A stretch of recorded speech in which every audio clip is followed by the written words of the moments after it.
Imagine waking up one morning to a softer sky, sunlight still present, but gentler, less intense, as though the Earth had slipped behind a cosmic veil. The idea of dimming the sun might sound like science fiction, but it has quietly entered serious scientific and philosophical discussions under the umbrella of geoengineering. What would it actually mean to dim the sun?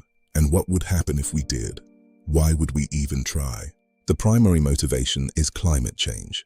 As global temperatures rise due to greenhouse gas emissions, some scientists have explored ways to artificially reduce solar energy. This concept is often called solar radiation management, or SRM. Instead of tackling the root cause, greenhouse gases, SRM aims to reduce symptoms. It reflects a portion of sunlight back into space. Think of it as turning down the brightness dial on Earth's primary energy source. How could we dim the sun? One method is stratospheric aerosols, releasing reflective particles like sulfur dioxide to mimic volcanic cooling. Another is space-based sunshades, placing visual mirrors or shields in orbit to block a fraction of incoming sunlight. And cloud brightening, spraying sea salt into clouds to make them more reflective. Each approach varies in complexity, cost, and risk, but all share the same goal: reduce incoming solar radiation by just a few percent.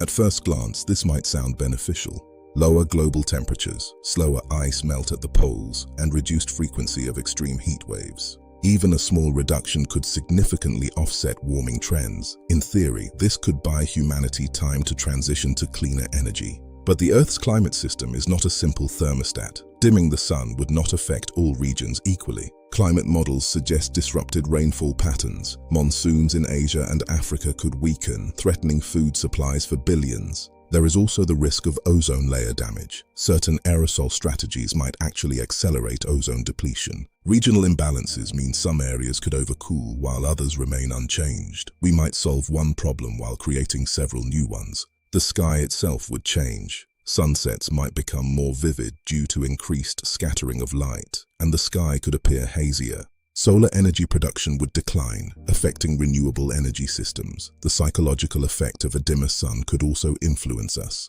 Perhaps most troubling is termination shock. If we started and then suddenly stopped, Earth could experience rapid, severe warming.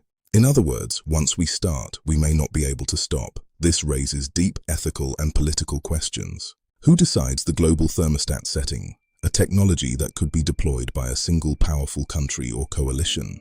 Who gets to control the climate? What if some regions benefit while others suffer? How do we govern a planetary scale intervention? There is currently no global framework robust enough to manage such a decision. Most scientists agree, dimming the sun is not a replacement. At best, it could serve as a temporary measure, a way to slow warming while deeper changes are made. At worst, a dangerous shortcut. Dimming the sun reflects both our ingenuity and our desperation. But the question isn't just can we do it, it's whether we should.